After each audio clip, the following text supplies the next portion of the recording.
Welcome to the Great Detectives of Old Time Radio. From Boise, Idaho, this is your host, Adam Graham. If you have a comment, email it to me, box13@greatdetectives.net. Follow us on Twitter at Radio Detectives and become one of our friends on Facebook. Facebook.com/Radio Detectives. Today's program is brought to you in part by the financial support of our listeners. And I want to thank Karen so much for her support, sending a one-time donation through support.greatdetectives.net. You can also support the program over at patreon.greatdetectives.net on an ongoing basis. Well, now it's time for today's episode of Richard Diamond. The original air date, January 22nd, 1950. And this one is the Martin White case.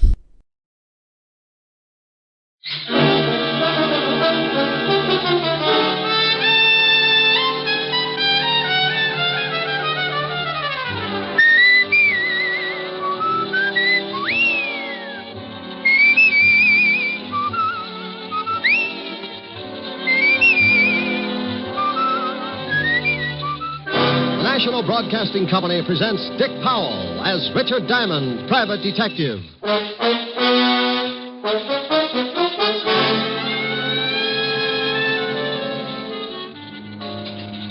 Are you Mr. Diamond? Yeah, unless there's a warrant out. Mr. Diamond, I'd like to talk to you about a man. Oh, don't look so unhappy. Can't talk about girls all the time. Mr. Diamond, this is pretty serious. I'm scared stiff of him. Why? Because he's dead.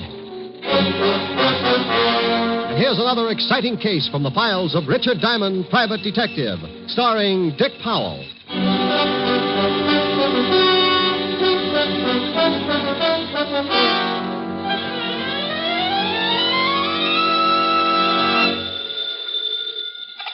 Diamond Detective Agency, homicides with class.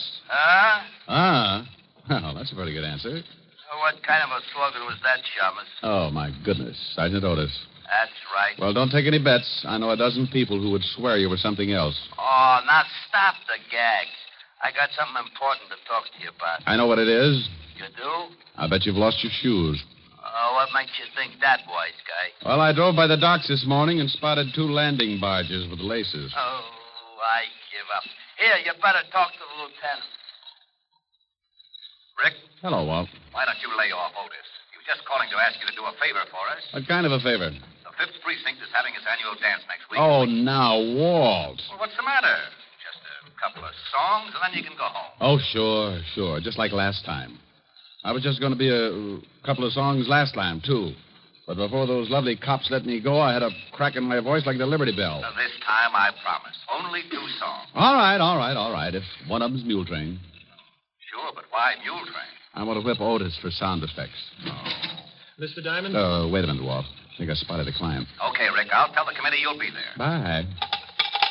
Are you Mr. Diamond? Yeah, unless there's a warrant out. Mr. Diamond, I'd like to talk to you about a man. Oh, don't look so unhappy. Can't talk about girls all the time. Mr. Diamond, this is pretty serious. I'm scared stiff of him. Why? Because he's dead. Hmm. That's right. He's supposed to be dead. Well, bring him over. We can make a fortune from Barnum and Bailey. I guess I better go. No, wait a minute. Maybe you better tell me about it. Okay. I'm Martin White. I go to Barrett College. I'm an ex-GI. I'm a senior now because I couldn't start until I was released from the hospital 3 years ago. Hospital, huh? What was the trouble? I got hit at a casino. How long were you in the hospital? 2.5 years. 2.5 years? Yeah, Okay, I fell apart up there. Oh, psychosis? Yeah. Go on. The other day I was on my way to class when I saw this man I was telling you about. The one who's supposed to be dead? Yeah, that's right. Mm-hmm. He used to be in the same outfit with me. I saw him killed at casino. Oh, well, so you made a mistake. So he looks like the guy. No, it's not like that. Maybe I better tell you, and then you'll understand. Go ahead. Well, his name was Jarvis, Paul Jarvis. I was a captain with the 5th Army when we went into casino. And Jarvis? Private. He'd been with us since we pushed Rommel out of the desert. Everybody hated him. Why? Gold brick. Never missed a chance to dog it. But he was smart, plenty smart. There wasn't anything we could pin on him. Yeah, I know the type. He was great in a street fight because he was big. And I mean really big. Big and nasty. But up on the line, he went to pieces. Okay, go ahead.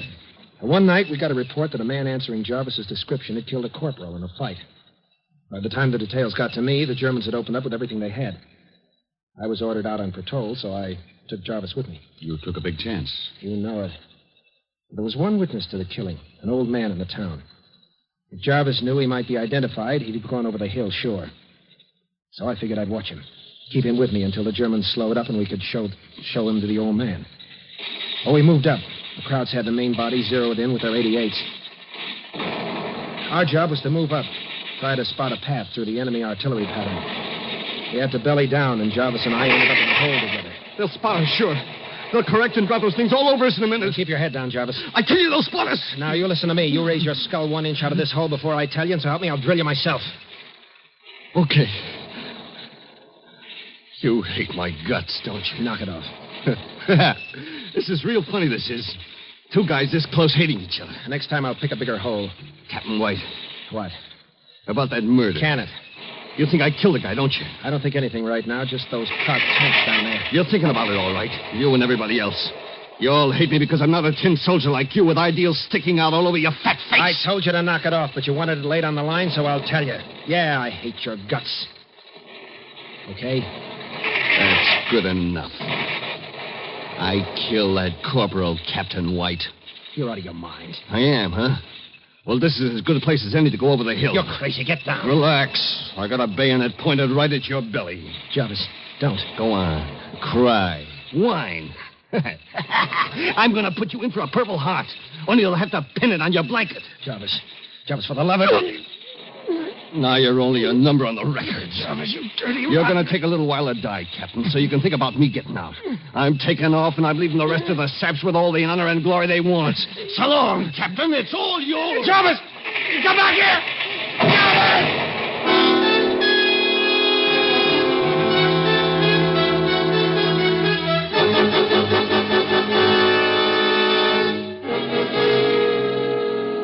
Well, it was one of those lucky things, Mr. Diamond. I got out. Spent a day and a night in that hole until the medics found me. What about Jarvis? I'd swear he got the 88 right on top of him. But now you think you've seen him and you're not sure. I'm not sure of anything right now. But I saw that 88 hit, and I saw Jarvis go down. Okay. Let's say you did see Jarvis. He got out some way. Looks pretty simple to me. Call up the authorities and tell them you spotted a man wanted for murder. There certainly should be a lot of guys from your outfit who could identify him. No. He's done something to his face. Maybe the shell did it for him, but I know it's him. You can't miss a guy that size. A lot of big boys. Sure, but he's got the same rotten eyes. That didn't change, and that nasty smile he gets. I'd know him anywhere. In a dark room, I'd know him. No. Well, you said you were scared. Why not go to another school? I can't. I've got a job up there, and I've got a wife and a kid. That's why I came to you. I can't go to the police. They might put me back in that hospital. They'll think I'm slipping again. Up here. Uh-huh. Well, let's say it is Jarvis. What in the world would a guy like that be doing in a college? Don't you think I've asked myself those questions? Just forget the whole thing. No, wait, Martin. Look, if I prove to you one way or another about this Jarvis, will you forget about Casino? Yeah. What name is he using? Blackwell. John Blackwell. Okay, let's go. Don't you get a fee or something? Your wife a good cook? The best. Well, I'm staying for dinner, and after you see what I put away, you'll probably wish you'd paid the $100 a day in expenses.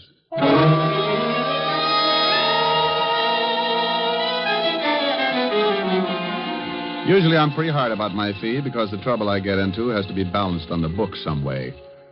But a young guy comes in with a real problem, and old hard-headed Diamond gets a fast softening of the skull. Well, 2 hours later, Martin White, me, and my real soft skull were on the campus of Barrett College, and in the converted Quonset hut the Whites called home. He's hungry, Mr. Diamond. Hiya, fella. Well, nice-looking boy. Yeah. Takes after his mother. Martin, if we're going to do something about this thing, we'd better get a move on. Hmm? All right, where do we start? Well, I think I'd like to look at this... what's the name this guy's using, you say? Blackwell. Oh. Well, I'd like to look at Blackwell's school record. How about it? Well, I think I can fix it. Let's go. Oh, dinner's at 6, Mr. Diamond. Yeah, we eat early because I'm night watchman on campus. I go on duty at 7. I'll be on time, Mrs. White. It's Nan. Oh? Well, love corned beef and cabbage, Nan. Well, I'll walk out with you. I have to go to the store. Come on, Mr. Diamond. We'll walk Nan out across the street. Martin, look out! Oh, that idiot. Oh, Must have been drunk. Nanny, all right. oh, sure, but you, Martin, he came right at you. I know. Mr. Diamond, that guy wasn't drunk. Yeah. Well, Nan, you think you can go to the store alone? Oh, certainly, I'm fine now. But that car. Now, come on, Martin. We've got to check those records. Well, I see you at dinner. And, Martin, you listen to what Mr. Diamond has to say. That man was probably drunk. Good girl. Yeah. What about that car? Could have been an accident. Let's think it was for a while, anyway.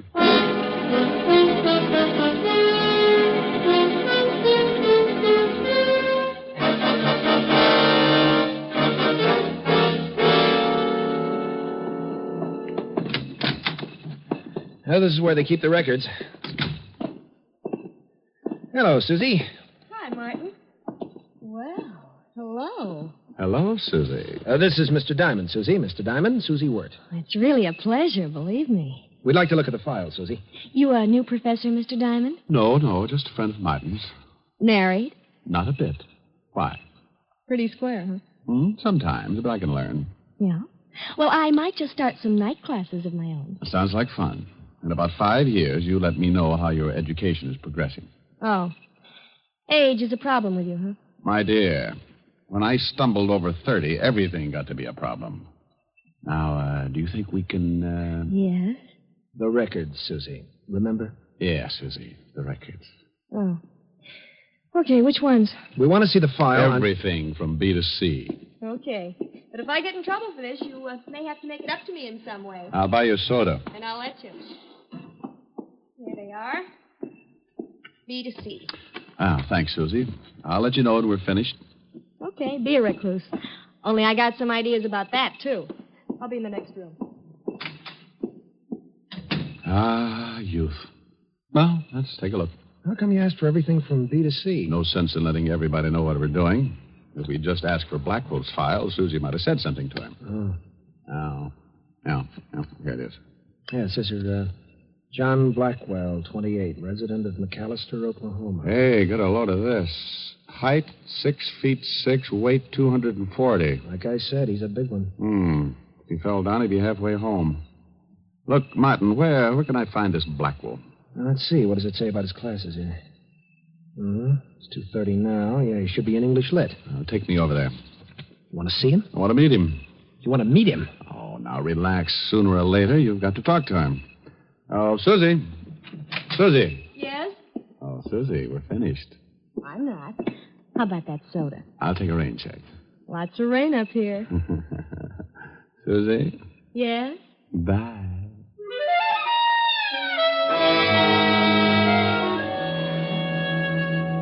Well, we left Susie in the middle of a pout. Martin took me across the campus to another building. We went up a long hall and stopped at a door marked English Lit. Martin looked in for a minute and then pointed. That's him. That's him right there. Now, relax. Hey, he must get a bloody nose from the altitude. He's head and shoulders over the whole room. I'm sure of it. I tell you, when I get around to that guy, I'm sure of it. That's Jarvis. Get back from the door. The class is breaking up. Let's get out of here, Mr. Diamond, please. No. Now, I want you to introduce me to him. I can't. I tell you, I got the shakes. Oh, you're going to have to face it sooner or later, Martin. Here they come. Okay, I'll try. There he is. Blackwell. He sees you. Over here. Now, what do I say? Just introduce me. I'll do the rest. Yes? You call me? Yeah. You don't know me, but I understand you're a new student. I'd like you to drop by the fraternity house and meet some of the boys. Oh, well, thank you. I'd be glad to. SAE. This is Mr. Diamond, Mr. Blackwell. How do you do? Fine, thank you. You a professor here, Mr. Diamond? No, just a friend of Martin's. This your first year at college? Yeah. A little late, aren't you? What held you up? Service? That's right. Oh, well, I was in the Army myself. What outfit were you in? I didn't say I was in the Army, Mr. Diamond. Matter of fact, I was in the Navy. Oh. Well, Mr. White, I have to be going now. When would you like me to stop by the house? Oh, anytime. Around 6. Most of the boys are in then. See you then. Nice meeting you, Mr. Diamond. Yeah. Well? You've never met him before. I mean, here on the campus? No, why? When he left, he called you Mr. White. Yeah, and I didn't introduce myself. Well, I do know one way to clear this whole thing up. How? Fingerprints. Washington's got a record of Jarvis. If I can get Blackwell's, we can compare them. It's a swell idea, but about as easy as going after a mountain lion's molar. Oh, I'll think of something. And you go on home and stay with the wife and baby. All right.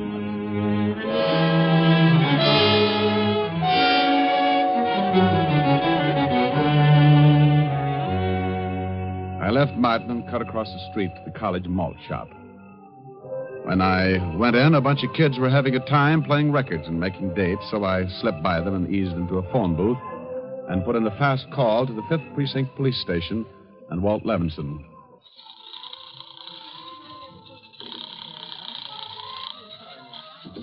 Fifth Precinct, Sergeant Otis. Oh, good grief. I got the zoo. Oh, you just call up to make wisecrack, Shamus? Now, put the lieutenant on. But don't growl at him. He's close enough to snap a collar on you. Oh. Yeah, what do you want, Diamond? That's a pleasant way to answer the phone.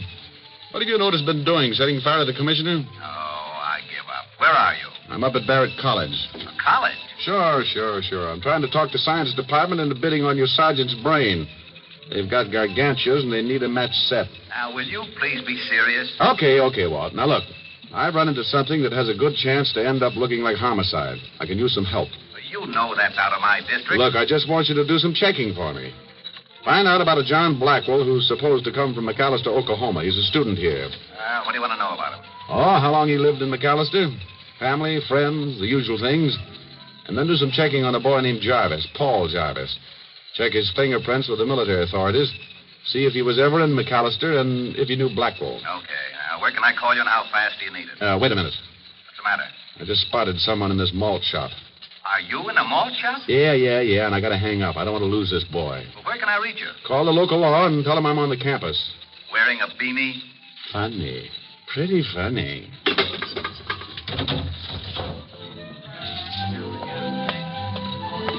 Ah, Mr. Blackwell, isn't it? Huh? Oh, yeah. Mr. Diamond. That's right. Mind if I sit down? Not at all. Just finishing my malt. Looks good. Think I'll have one. It is good. Good for you. Makes you healthy. Live a long time. Well, I guess that's what we're all after. I guess so. How long have you known Martin? Martin White? Yeah. Not long. How long have you known him? Just met him today with you. Why? Oh, nothing. Wondered how you knew his name. Oh, he was pointed out. Mm-hmm. Well, I gotta be going, Mr. Diamond. This little chat has been very enlightening. Goodbye. Goodbye. No. Hey, waiter. Huh? Oh, you want something, mister? Yeah, the small glass. Just the glass? Don't touch it. Well, what's wrong with it? Is it contagious or something? Yeah. It's $5. Huh? Give me a napkin to wrap it up in. Oh, a collector, huh? Yeah, something like that. Okay, take it. I had a girlfriend used to collect beer cans, but this is a new wrinkle. Thanks. Oh, it ain't nothing. Come back again and get a load of our ice cream dishes. You'll lose your mind.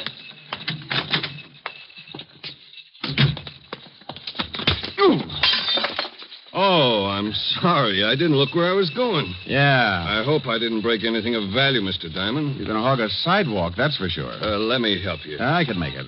It's a mess, isn't it? Taking one of our famous malts back home? It might be, Jarvis. I beg your pardon. I said it might be, Jarvis. Name's Blackwell, remember? Oh, yeah, I forgot. You see, Martin White says he thinks he was in the service with you. I told you I was in the Navy. I didn't say Martin wasn't. Well, you're mistaken. My name's not Jarvis. Oh, well, now, isn't that funny? Martin's so sure. He was even going into New York in the morning to see if he couldn't find some of his old buddies who might have remembered you. I hope he has a nice trip. I'll tell him when I see him.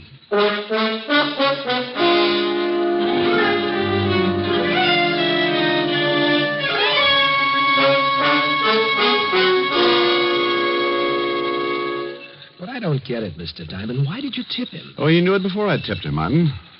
I don't want him to skip before I can get the information on him. But now he's sure to take off. Not until he gets you. Oh, Mr. Diamond, do you think that... I know he'll try, Nan. Martin is the only one here at Barrett who can actually identify him. He knows I'm suspicious of him, so he'll go after Martin first and then me. He's got to make his play. But you said that he'd... Martin, give me your hat and coat. Why? What are you going to do? Take your place as night watchman. Whatever he's going to do, he'll try it tonight. I want him to try it on me. No, I won't let you do it. Look, I've pushed it this far. It's all set up. Oh, honey, don't let him do it. Yeah, Mr. Diamond, Now, you two lock yourself in, and I'll come back, huh? Oh, please, Mr. Diamond. Hey, the hat fits pretty good. How about a look? But there must be something we can do. Oh, sure, Nan, there is. What? Save me some corned beef and cabbage, huh?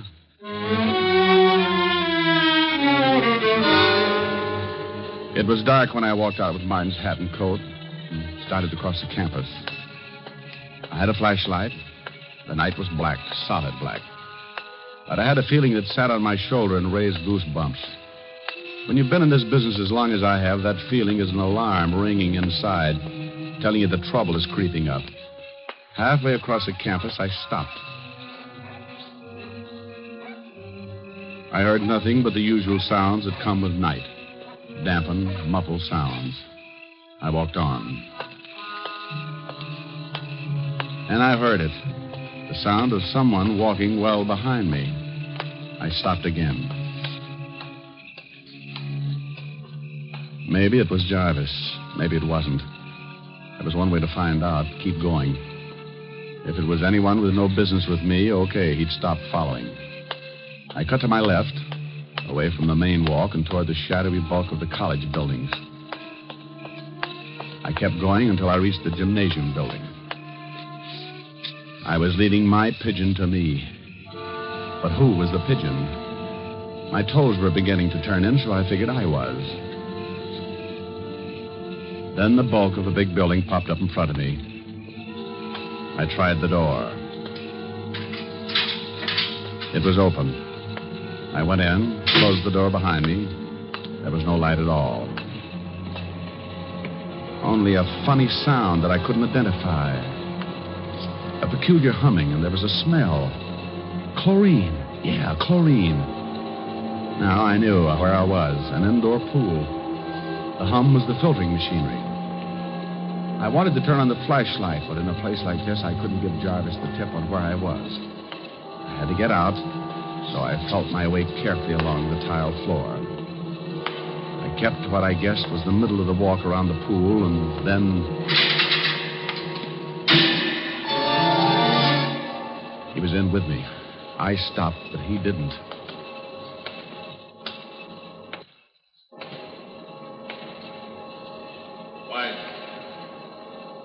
White, I know you're in here. This couldn't be better. You're a sap, White, coming in here.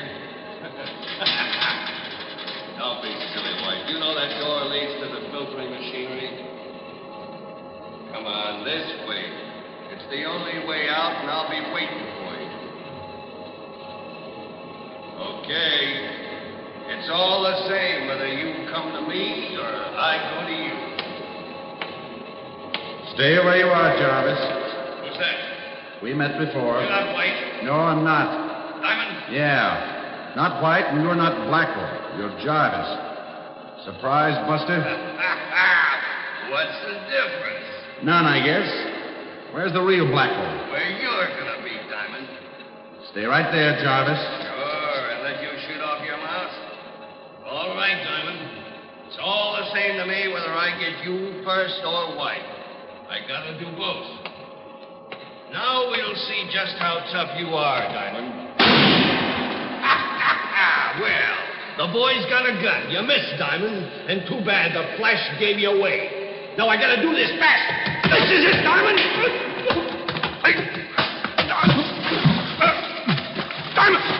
Diamond, for the law. I can't swim. No. Well, Buster, I got news for you. I'm not going to teach you. This won't take long. Just enough to get you a little waterlogged. Hold your nose, Jarvis. It helps. Simon. Martin. Lights, Martin. Get them on. Yeah. I have to come. Couldn't let you do it alone. I heard the shot and Where's Jarvis? Jarvis? Oh, I think we can take him out now. He's done. Here, grab him. Yeah. Is he dead? No. Here, give me a hand, Mr. Diamond. Wait. Wait, I'll get my breath. You know, Martin, Jarvis was a bad soldier, but in the Navy, he had just been plain lousy.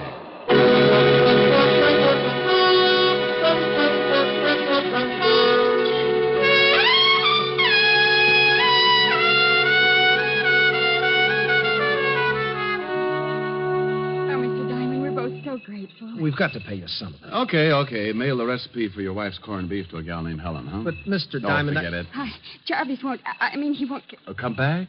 Oh, no. The Army picked him up. They've got first crack at him. Then come the McAllister authorities who'd like to talk with him about the murder of John Blackwell. So that's how he got Blackwell's papers. Sure. Blackwell was alone in the world. He was going to come here to school, but Jarvis hitched a ride and, well, once the guy killed, he'll do it again to beat the rap. And Blackwell and Jarvis were both from McAllister. Yeah. Jarvis figured this college would be a great hideout under a different name, papers all in order, but you saw him and he saw you, and that put a crimp in his plans. From there on, you know the rest. Now, I guess... Oh, I'll get it. Be back in a minute. I'll send your clothes to you when I get back to the city, Martin. No hurry, Mr. Diamond. Oh, Mr. Diamond, the phone's for you. Me?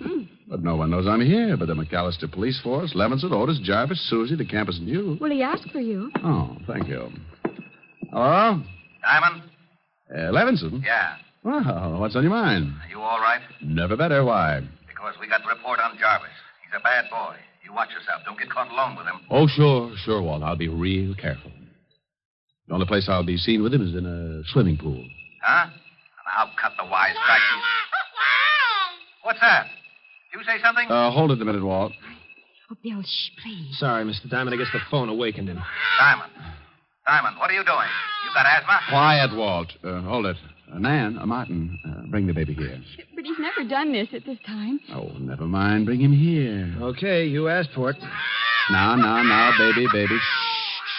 Stop calling me baby.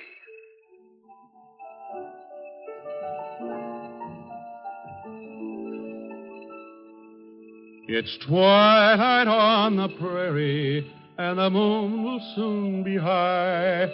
She'll be herding every star up in the sky. We'll lope along to dreamland, and we'll bid each care goodbye, while the wind blows through the sagebrush with a sigh. So hush, little darling. Little dear, go to sleep, little darling. I'm right here. Let my shoulder be your pillow. You'll be safe as you can be. Little darling, you mean all the world to me. We'll always be together, and I promise faithfully that your dreams will all come true. Just wait and see.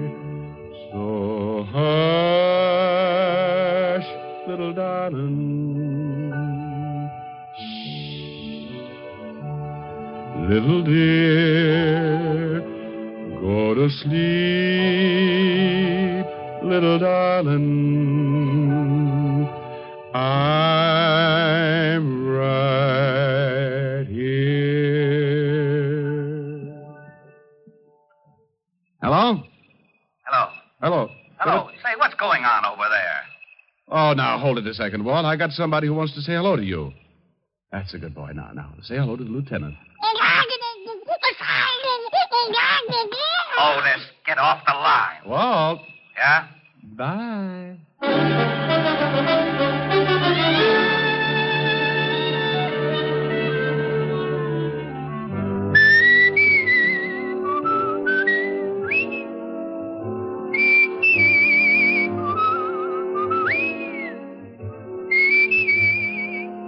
You have just heard Richard Diamond, Private Detective, starring Dick Powell. Ed Begley played Lieutenant Walt Levinson. Also in the cast were Wilms Herbert, Paul Dubob, Sammy Hill, Jerry Hausner, Jane Webb, and Dave Ellis. Music was under the direction of Frank Worth. Richard Diamond is written by Blake Edwards and directed by Russell Hughes. Dick Powell currently may be seen in the motion picture version of the best-selling novel, Mrs. Mike. This is Eddie King inviting you to be with us next Sunday at this same time when we will again bring you Dick Powell as Richard Diamond, Private Detective.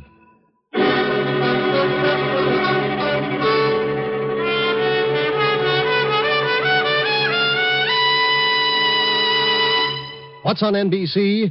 Phil Harris celebrates his birthday this evening by getting into just a little more trouble than usual on the Phil Harris Alice Faye Show. Theater Guild on the Air presents Jane Wyman, Beatrice Pearson, and Mel Ferrer in the psychological melodrama The Willow and I. It's the best entertainment on the air, and it's yours for the listening today on NBC. Now stay tuned for James Melton and the Harvest of Stars on NBC. This is Andrea J. Graham, author of the Web Surfer series. Oh, and a Madam's Wife. You're listening to the Great Detectives of Old Time Radio.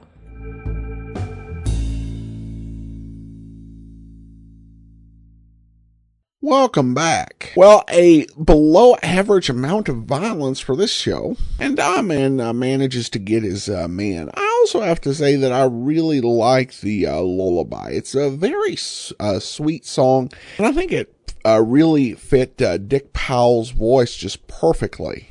Well, now we turn to listener comments and feedback, and Eric says, thinking a lot about the singing and how it's a great tool for a writer. The singing allows Edward some flexibility in the length of the main story. If the plot just seems to wrap up naturally in, say, 23 minutes, instead of 25, he can add a few more bars or verses of a song and end. If it goes 24, he can sing a few notes before he's interrupted. I'm sure all the songs were in some way owned by NBC, so they didn't have to pay much to use them. Elsewise, the licensing would have been massive. It lets the stories conclude naturally without having to put in artificial business red herrings that don't service the plot or long interludes of organ music. I'm looking at you, Boston Blackie. Okay, well, Eric, it's a good comment, and I think you do have a point about it, how it helps writing. Now, regarding the music, the songs that Dick Powell sings in this are generally, they were standard songs for that era. There are a couple that I wouldn't be surprised if they were in the public domain in 1950. Copyright had 28-year terms, and it wasn't always renewed. So if something were made, say, before 1922, written before then, it could be, in fact, royalty-free to sing. But it's probably a bit more complicated than owning or not owning, because these are standard songs that are sung so often. I'm not certain the exact arrangement, but I would almost imagine it'd have to be something like a music library. And because I have looked into this for other purposes, like when it comes to actually broadcasting music, there are licenses you can get through 2 different companies that give you the right to play a certain library of music. Now, I imagine it's the case that the NBC would pay to access this library. It was referenced also in the end credits of the Railroad Hour, because there were a lot of programs, not just Richard Diamond, but there were singing programs. You listen to Bing Crosby, or you listen to the Fred Waring Show, or the Kraft Music Hall. And they played and sang a lot of music that was in some way under copyright. So at this point, NBC would have paid very large bills. I'm also not certain if the licensing was as cumbersome. Now, as to Boston Blackie's music fills, those are not because the story has a writing problem. It's basically the music fills are for the insertion of commercials. When we get a music fill instead of a commercial, that's just a signal that we've got a recording based on the original transcription, as opposed to one that was actually broadcast with the commercials inserted. Eric also does comment on another post. I'm a little surprised that you didn't bring up Blake Edwards. when talking about the script. I know that he wrote many of the Richard Diamond scripts, but this one is a real treat. This is regarding Diamond's severe critic, especially when you take account his later career, where he become most famous for his comedies like Operation Petticoat, Victor Victoria, and The Pink Panther. I can hear him honing the anti-authoritarian and anarchic tone that would serve him well in those and other films. That is a good point, Eric. I've mentioned Mr. Edwards before in the course of doing this series, but it does bear repeating. He was a definite talent, and this was one of his early works. Is he did do a lot of old-time radio work in the early 50s, and then kind of moved on to other things. But I did actually read on a review page that shortly before he died, that some people did someone let him know that people were still listening to the old radio dramas he'd done, and he actually found it quite touching, reportedly. So, yeah, definitely keep in mind that Blake Edwards is a big force in the show, particularly in this NBC era. One thing I'm curious about is there are actually later scripts that were written by Ty Cobb, and I'm kind of wondering if that was Ty Cobb, the baseball player, or somebody else. Joey comments on the Angelino Giuseppe case, a little over the top with the beatings, but I do like that he takes up for the little guy. And I think that's an interesting point, and I think one reason why people would tend not to find that as problematic, because he may have been dishing out and receiving some pretty severe beatings, but it was all in the defense of somebody who was being picked on, and I think people's sympathy naturally goes there for obvious reasons. Judy says, I really like the Richard Diamond series. Well, thanks so much for your comments, Judy, and that will actually do it for today. Join us back here tomorrow. We've got Boston Blackie, and then next Wednesday, be sure and listen to another episode of Richard Diamond. In the meanwhile, send your comments to box13 at greatdetectives.net. Follow us on Twitter at